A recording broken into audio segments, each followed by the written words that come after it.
Jag skulle spela Bartoks första Mansur i Genève. Så jag var angelägen om att komma dit. Jag ville gå igenom konserten i London med detta här. Ja, det kan hända att jag läste tidigare. Det var så gräsligt väder.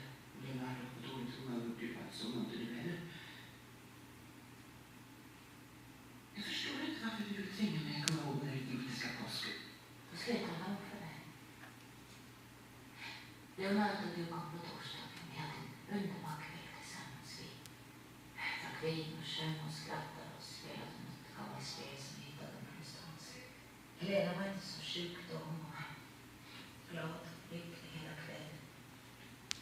Leonardo blev glad och tänkte glädje. Han skämtade och pratade med henne. Helena blev genast förälskad. De två satt tillsammans till långt på natten. Nästa förmiddag berättade Helena för att Leonardo hade kysst henne.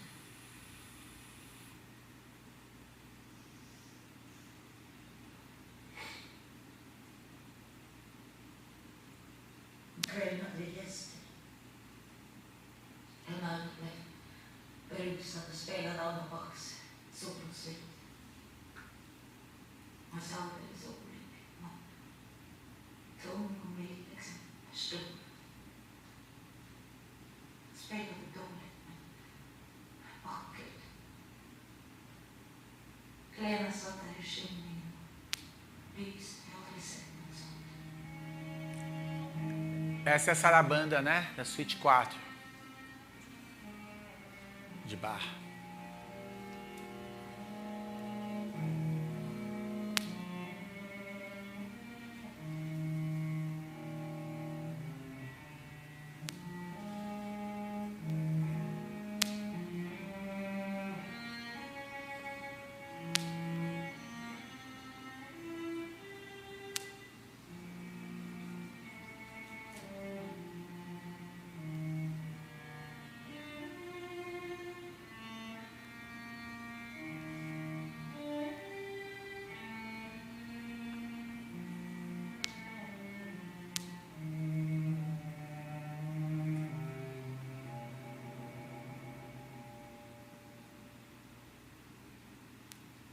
Och jag tog oss en nattpromenad. Du pratade oavbrutet. Jag hörde inte efter vad du sa. Jag tänkte bara på de där två människorna. När jag kom tillbaka och satte sig och lämnade mig. Var sin ända av rummet. Du gick upp. Såg på ditt rum och jag fick ta liv på trappan. Utanför dörren till er gemensamma sängkammare stannade han och vände ansiktet mot mig och såg på mig och sa: kan du tänka? Det finns ett fjärde där som slår in i fönstret. Jag kom ner till Helena och satt upprätt i stolen och fullkomligt lugn, fullkomligt avspänd. Han sitter längre. En skit och hennes sjukdom.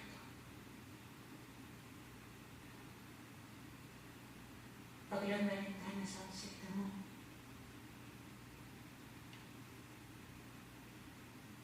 Jag glömmer inte hennes ansikte.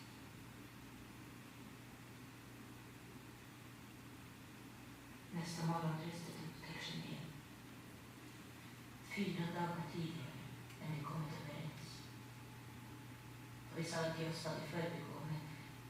Jag fick lämna ut och stanna lite längre eftersom jag ser hur Helena gått. Så gjorde jag. Jag hade plötsligt fast jag så mycket.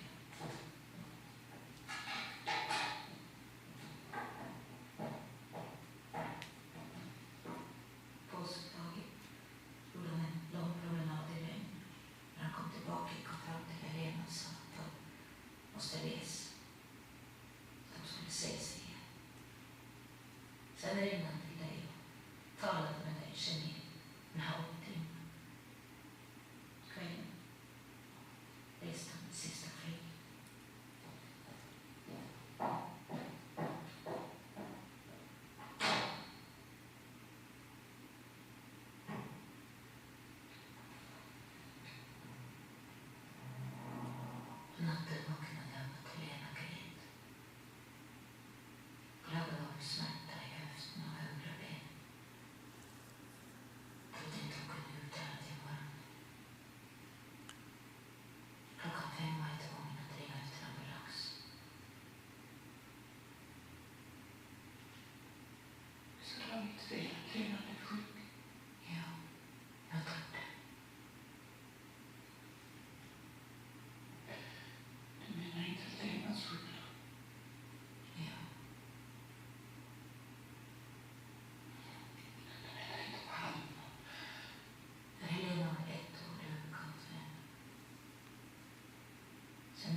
sinfônico, né? Um momento sinfônico.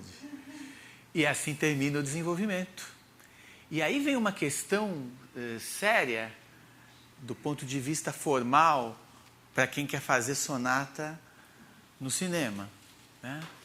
Que é como é que a gente faz uma reexposição dos temas. Vai começar de novo o filme? Como começar de novo sem começar de novo? Em música, memória é ótimo, porque música está no tempo. Cinema está no tempo também, mas tem uma história que tem que ir adiante. Então, como ir adiante e ao mesmo tempo, fazer essa volta da sonata, né? Ele faz uma reexposição muito sintética e de uma maneira genialmente criativa de alternar os dois temas, já separados novamente, não mais nessa interação aqui, né?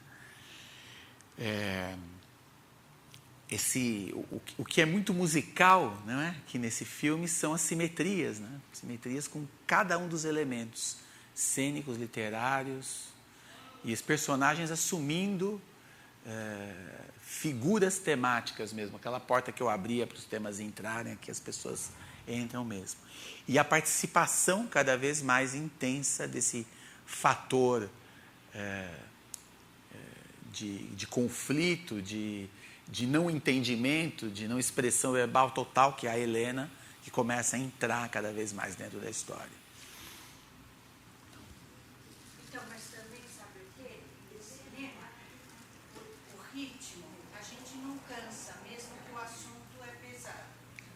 Então, isso que eu acho genial do Bergman, que é o ritmo, que ele consegue fazer na montagem, isso que você falou. Uma hora mostra ela falando, depois a Helena no chão, depois a mãe que fala. A mãe falando para a filha, help me. E a outra filha no chão, andando sem andar, vem, mãe. Né? Esse é o ponto culminante da sonata. Mas olha, Fale. eu não sei se poderia ter um método de desenvolvimento. Isso é anos 80. 79. Por alguma razão, colocaram como a figura central e os outros são todos culpados. Tudo é com a mãe. A mãe é a causa do ódio, a mãe é a causa do fracasso, a mãe não é assim. Hoje não se encara assim. Então, ela projetou na mãe uma imagem de uma mãe que não existe. Mas é uma história. Ela que te existe, é. Não é um retrato, não é uma história que a gente está vendo. Mas Não é que é assim. associando Agora tem... Certo. Não, tá certo. Agora, por outro lado, esse momento do desenvolvimento, porque ao mesmo tempo essa mãe é uma artista bem-sucedida, ela no começo do filme, nossa, é a pessoa que todos adoram, invejam, tudo, né? Aí vem esse conflito, que é colocado do ponto de vista da Eva.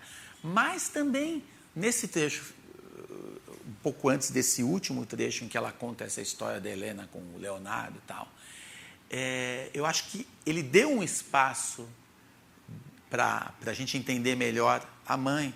Quando a mãe diz, eu que me sentia criança, como era eu com a minha mãe, como era antes isso. Também tive mãe, a gente esquece. A mãe é sempre para ali, né? É a nossa mãe, mas a mãe tem uma mãe que teve uma mãe, que teve uma mãe, que teve uma mãe. Né? E isso ele mostra nesse momento em que ela fala, há pouco tempo aqui atrás, nessa última sessão. E nesse momento a gente começa a ver um pouco as coisas pela perspectiva dessa mãe, não é? Da fragilidade que ela tinha, embora tenha esse treino de palco para lidar na vida, mas isso é extremamente ineficiente, por exemplo, para quem tem uma família. Né? E, enfim, eu acho que ele consegue mostrar os dois lados. E agora a gente já tem ela com o Paul, com o agente dela, no trem, indo embora, rememorando o que aconteceu. Então, de novo, é o tema A. Como quando ela chegou de carro, ela está voltando de trem. A reexposição não é literal, ela é uma outra maneira de contar aquilo. Mas a gente já vê novamente os temas separados. Agora, eles passaram pelo desenvolvimento. E que desenvolvimento! Para Kreutzer, nenhum botar defeito. Né? O que você ia falar? Eu ia falar assim, que ela sentiu a mãe como uma pessoa culpada, que todo mundo põe a culpa nela. Eu já pensei de outro jeito. Eu pensei uma coitada, insensível para a vida. Ela é insensível para a dor. Ela fala, que dor é essa? Eu não sei que dor é essa. Mas ela é insensível para a dor. Quando a filha estava dando à luz, quer dizer, a vida estava acontecendo, ela estava gravando as sonatas de Mozart. Sempre quando a vida está acontecendo, ela estava conversando com o empresário, ela estava viajando em Hamburgo. Então, E é um pouco assim mesmo. Isso aqui. Se o Beto não fosse vivo, ele podia estar fazendo um reality show Big Mother. Big Mother. o que ela falou?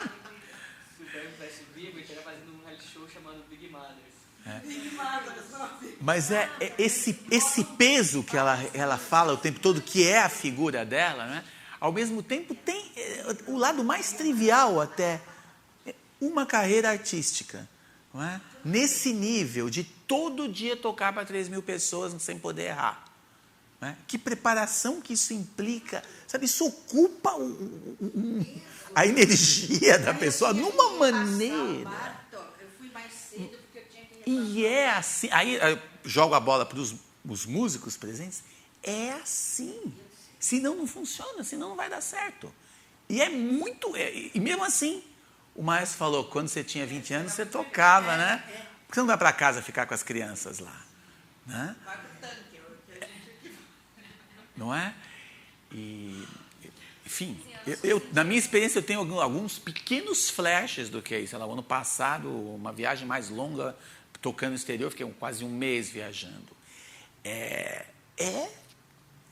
Sabe, todo dia comendo, dormindo fora, indo, pegando o voo, chegando, fazendo check-in, chegando 3 horas antes, chegando no teatro, indo jantar com a pessoa que não conhece a de ontem, que não conhece a de anteontem, o outro público. Né? Uma semana assim, dá para você ter uma ideia. Agora, um cara que chega assim e volta para casa depois de 7 meses, numa turnê assim, é uma vida...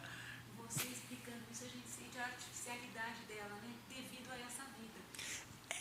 Até que ponto ela não é... Que acho que o que mostra nesse desenvolvimento, porque ela não é má.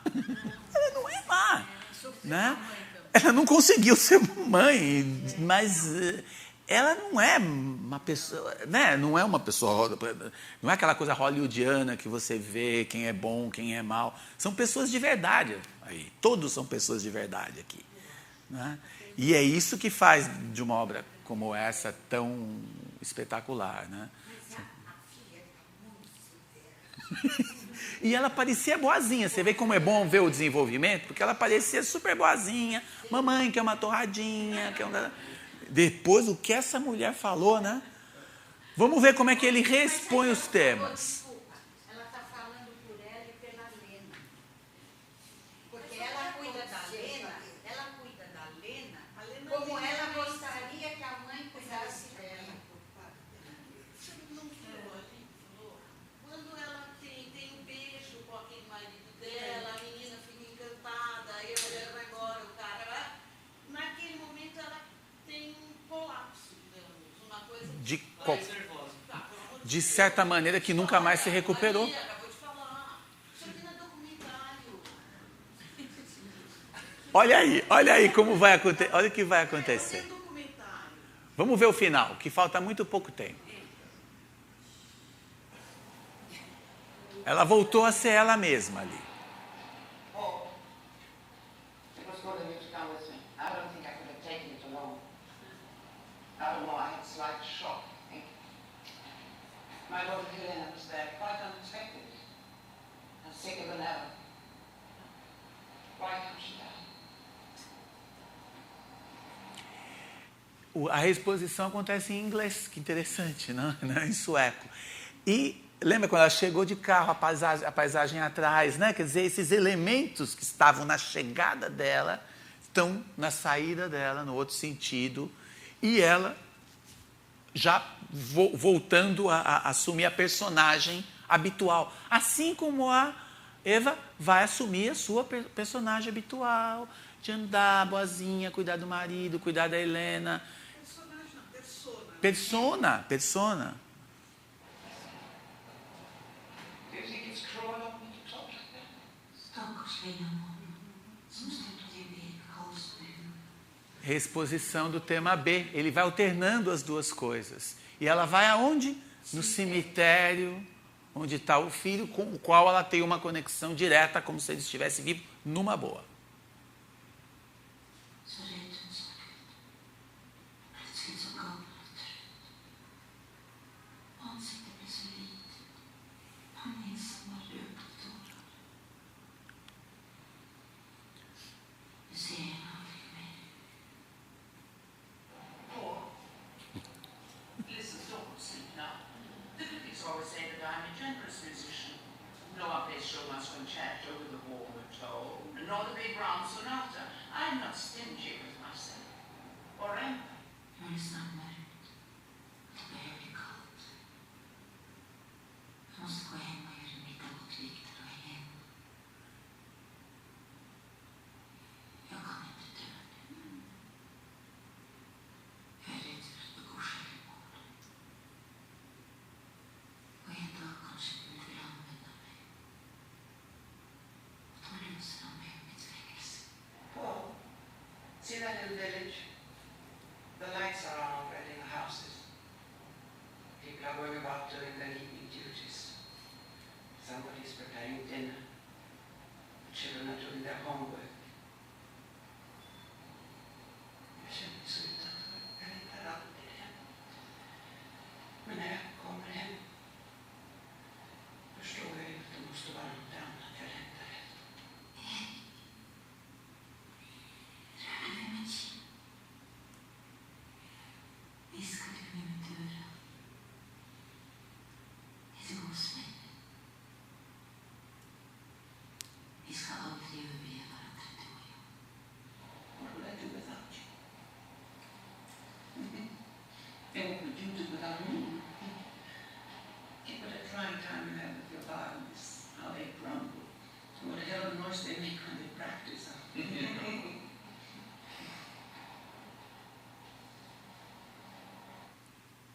Participação dele não falou uma palavra. Genial, porque com ela ali falando, que espaço ele vai ter, né, para falar. E que genial a gente perceber a diferença formal da sessão do desenvolvimento, aquela interação real, da reexposição, onde cada um volta ao seu mundo, né? E as conexões. Puxa, vou voltar para fazer o jantar. Puxa, tem gente que faz o jantar. Eu não consigo me imaginar numa vida assim. Tenho saudades de uma vida, mas quando eu chego, tenho a possibilidade de estar lá, não tenho a menor habilidade para isso.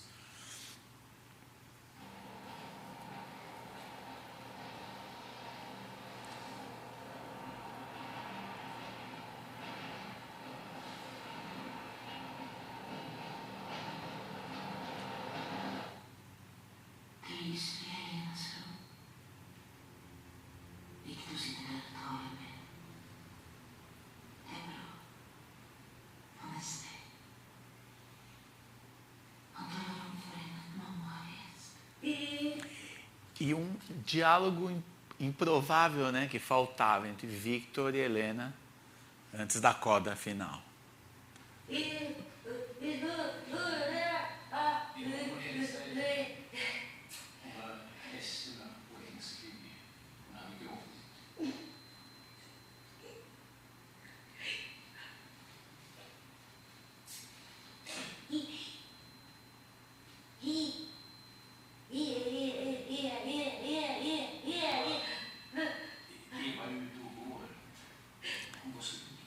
Você vê que ela se preocupa com o que Eva possa fazer, né? De certa maneira, perdendo a cabeça. Ela saiu para dar um passeio depois do que aconteceu. Ela está tentando dizer, olha, cadê ela? Né?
Coda.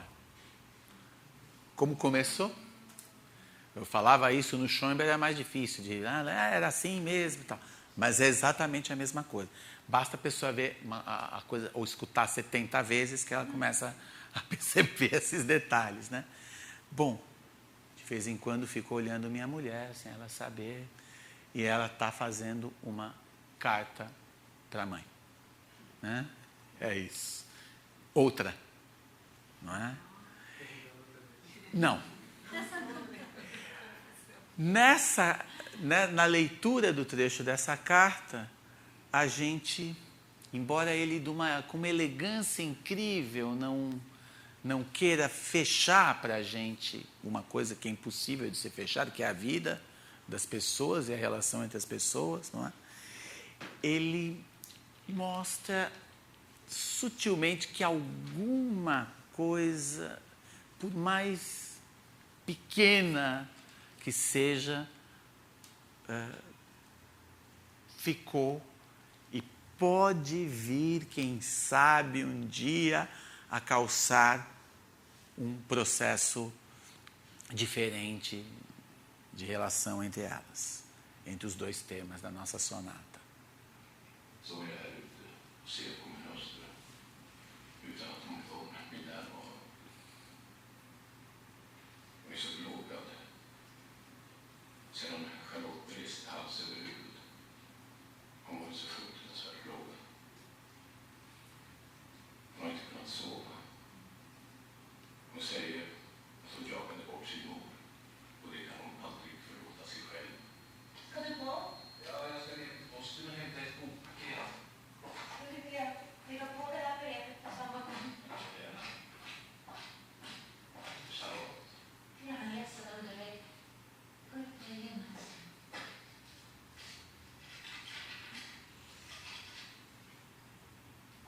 Tjena mamma. Jag har förstått att jag gjorde fel mot dig. Jag lät dig en krav istället för en hämtning. Jag frågade på en sula tak som inte längre är verkligt. Jag gjorde fel hela tiden. Jag vill be dig att förlåta mig. Vet inte alls om det här brevet når fram till dig. Vet inte ens om du kommer att läsa det. Kanske aldrig för sent. Porque ela nunca leu as cartas, ou nunca deu atenção às cartas, ou nunca percebeu a sutileza das cartas, né? Jag hoppas trots allt att min upptäckt inte ska vara förgäves. Det finns ändå en slags nåd. Jag menar den oerhörda möjligheten att få ta hand om varandra. Få hjälpa varandra. Få visa en mig. Jag tänker aldrig mer låta dig försvinna ur mitt liv. Jag tänker envisas.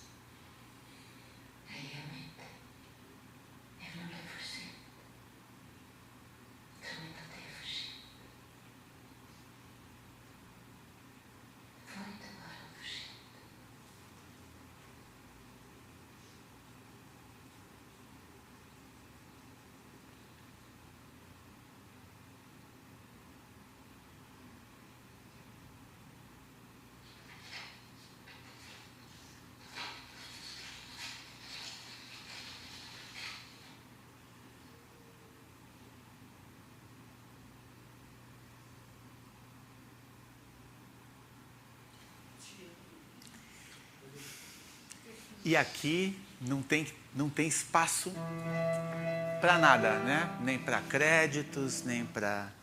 Tem que terminar. Tudo foi apresentado no início, né? Porque não há mais... Tem que terminar com essa tela preta mesmo. Porque ela... Me passou pela cabeça que o marido ia rasgar. Aí ferrou tudo. Aí vira trash. Mas mostra o rosto da Charlotte. Ela está escutando. Talvez pela primeira vez, né? Sem maquiagem. Sem maquiagem. E a última aparição da Ingrid Bergman no cinema. A última cena. Porque ela vai morrer num ano, 2. Ela está doente, ela já aí. Né? É a despedida da cena com Bergman nessa cena. Eu acho que ela não leu a carta. Para ler, ela usa óculos. Ela pede para a filha, vê se eu não deixou o óculos lá em cima. Você está mais musical do que eu na sua análise. Você está mais na harmonia, acordes invertidos. Paulina, eu não sei se essa imagem vem com um filme, seguramente, mas me passou que, na realidade, a estrutura sonata, a exposição seria como a consulta inicial a um psicanalista, onde é relatado o problema. No desenvolvimento ocorre a catarse. E na reexposição ocorre a sublimação, a racionalização, o lamber de feridas vai permitir que a vida continue. É isso. Vamos dizer assim, não vamos esquecer que Freud, né, faz parte de uma tradição que resgata a oralidade, não é? Numa tradição em que, além dos grandes pensadores do século XIX, estão por trás disso, os filósofos, os escritores, entre eles alguns que certamente sabemos que Freud leu, como Schopenhauer, como Nietzsche, como Kierkegaard talvez, e Hegel. Essa tradição ela é composta fortemente pela música também. Não é? A música, nesse momento específico, nessa cultura específica, é uma força que, às vezes, claro, acontece o quê? Os não músicos, os de nós que não somos músicos, às vezes subestimamos ou não conseguimos ler a importância da música nesse processo. E os músicos, por outro lado, se isolam, não é? Nas suas horas de estudo e não fazem as pontes que talvez eles poderiam estimular mais. Não é? Então, isso, é claro que é uma generalização e existem muitíssimas exceções, tanto no Brasil quanto fora. Mas a nossa academia parece que ainda não achou um equilíbrio entre isso. Bom, é uma das coisas que eu procuro, é uma das lutas, né? Uma das minhas lutas assim, pessoais mesmo. Né? Para furar esse bloqueio. Sua mulher é música? Professora especialista em crianças pequenas, em aula para músicas crianças. É mais fácil de entender, né? Isso é muito importante. Que mais? Pergunta. Relembrando aí, quando foi lançado esse filme, estou perguntando se teria sido debatido essa estrutura sonata que ele levou para o filme, ou isso foi um estudo posterior? O Bergman participou? Olha, eu nunca vi isso mencionado assim explicitamente. Deve ter sido, eu não domino todos os idiomas, o sueco não está entre as minhas línguas mais fluentes. Enfim, obviamente é uma coisa, para mim, tão óbvia que eu acho que... Mas realmente eu parti por esse caminho e fui meio sozinho nisso. Porque é o outono dela. Outono dela, começa com um verão, que é a morte do Leonardo, né? E ela fala em outubro, ela fala em outubro, faz 7 anos que nós nos vemos, então isso é setembro, outubro é outono lá, Em dezembro, o concerto lá que ela vai marcar. Então, a gente tem uma ideia de tempo por aí, de estações, não é? Eles estão no outono também. E agora, a palavra sonata, ela acho que é uma coisa tão óbvia que passa batido. Por quê? É a história de uma pianista. Então, sonata de outono é uma metáfora. Sonata, podia ser sinfonia, podia ser né? sarabanda, ele chamou... obviamente, música é importante para ele. Mas aqui é mais do que a história de uma pianista. Ela nem precisaria ser pianista. É claro que não é à toa que ela seja uma musicista, que ela seja uma pianista. Mas a sonata não está nisso. Inclusive, a peça que elas tocam é um prelúdio de Chopin, não é uma sonata de ninguém. Quer dizer, a sonata está no filme. Não há interpretação de uma sonata. Né? Nem quando ela fala das obras que ela tocou, ela cita Bartók, ela cita Ravel, ela cita Beethoven. A Hammerklavier, quem cita é a filha. Né? Isso acontece quando a gente escuta o movimento lento da Hammerklavier, sonata Op. 106, né, de Beethoven. É uma das últimas, do período final dele, extraordinária. A filha cita isso. Né? Mas ela fala, estava gravando as sonatas de Mozart. Isso ela fala das sonatas. Imagina, né? É muita concentração gravar todas as sonatas de Mozart, sabe? Não sei. Eu sei que nasceu o neto dela, né? Mas como é que você está na Deutsche Grammophon e você interrompe? Ou você não é aquilo, não é mais pianista, ou você está gravando as sonatas de Mozart. São 20 sonatas em 4 movimentos. Glenn, prefere ter vida ou gravar integrante? Não, a escolha de uma vida artística ela é uma escolha pesada. Uma escolha pesada. Num nível desses, claro, a gente que está no intermediário é muito mais fácil. Dá para... Né?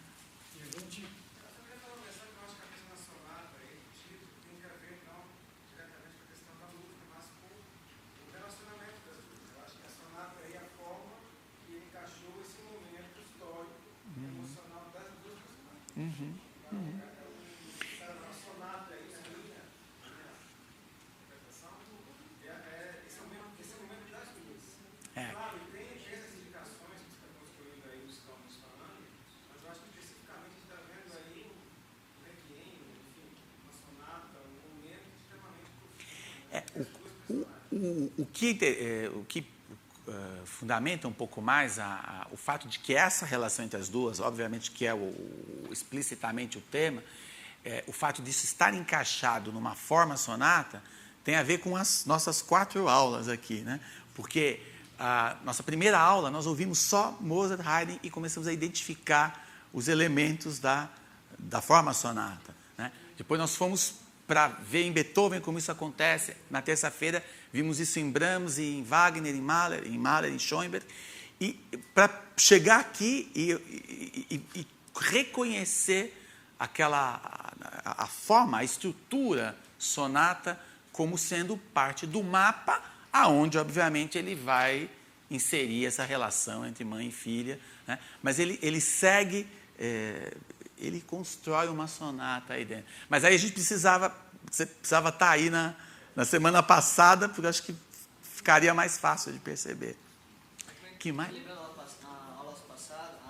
passada, aliás, aquela questão do Hegel, que aí você vê uma questão, para mim, aquela questão dialética, de antítese entre uma e a outra, quando elas se mostram que elas não são na priori, depois no final você vai ter o passar pela negação, passar pelo contraditório, tendo em vista o todo que vai sendo transformado pelo processo. Como a mãe se processa na relação com a filha, e como a filha se transformou no processo com a mãe. Mas todas voltando, então eles saíram do todo, não chegaram realmente a viver e a conhecer ou ter a epifania do todo. Né? É como o mito de Sísifo. Chega lá em cima e cai a pedra novamente. E elas vão continuar a levar a pedra para cima e a pedra vai rolar novamente. Infinitamente. A única esperança é o olhar da Ingrid Bergman, enquanto a voz da filha lê É um enigma. A gente não sabe o que vai sair daí. Pode ser que ela tenha, Né? pode ser que ela tenha lido O filme não continuou. e esteja relembrando da carta. É, Ela tá sem óculos, mas uma pessoa ela, sem óculos. alguma coisa ela escutou sem óculos mesmo dessa vez. Ela está relembrando. Ela está lembrando. Está relembrando. Né? Mas aquele olhar é a única... Porque a gente vê pela vida, o que está acontecendo na rotina delas é o que sempre aconteceu. Mas tem aquele olhar. Só para a gente falar assim, Só isso, o que elas vão fazer com isso, a gente precisa marcar outros cursos. Será que quebra o outono e vem o verão? Não é? Aí, Mas sempre fica alguma coisa quando tem lavagem de roupa suja. Sempre sobra. não foi qualquer lavagem de roupa suja, né? Bom, queridos alunos e alunas, foi um grande prazer passar essas 2 semanas juntos. A Tânia vai me passar uma lista com todo mundo. O meu e-mail está aqui na lousa, quem quiser independentemente me escrever, né? sidney@quaternalia.com.br. E espero vê-los em breve. E queria agradecer especialmente ao Maria Antônia, a Tânia mais especialmente ainda, por todas essas iniciativas, né? E por ter me permitido passar esses momentos pelas que virão e me permitido passar esses momentos agradáveis aqui, para mim muito agradáveis, pela atenção de vocês, pela concentração e em companhia ilustre dos grandes gênios, não vamos ter medo da expressão. Porque que controle esses caras têm, né? Que controle esses filósofos têm, esse cineasta aqui tem, e esses músicos têm, de todas essas variáveis, né? Que, enfim, que se apresentam para nós meros mortais aqui. Obrigado.